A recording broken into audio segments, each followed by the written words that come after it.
Former resident legal advisor at the U.S. Embassy in Moscow, Tom Firestone, for more on this. Tom, thanks for being here. How significant is this announcement that Griner's being wrongfully detained, and what does that mean practically for her case? Well, thank you very much for having me.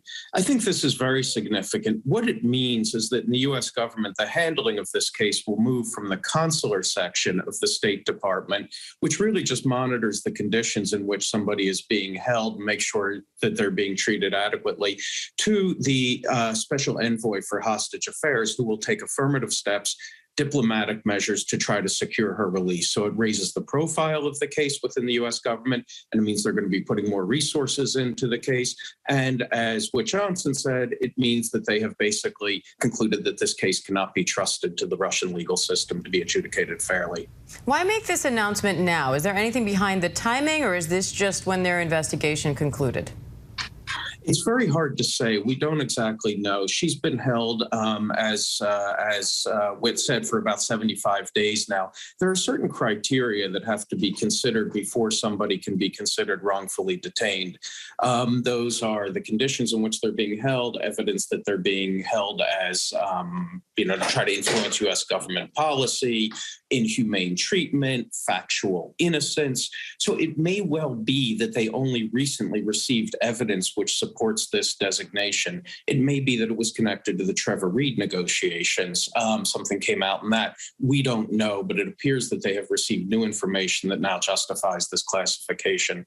Now, we saw Trevor Reed released in a prisoner exchange last week. So is that a likely outcome for Griner? How are those exchanges negotiated? They're negotiated with extreme difficulty. It is a very challenging task to negotiate a prisoner exchange, especially given the current state of the U.S.-Russian relationship. And it was really extraordinary that the U.S. government was able to negotiate his release.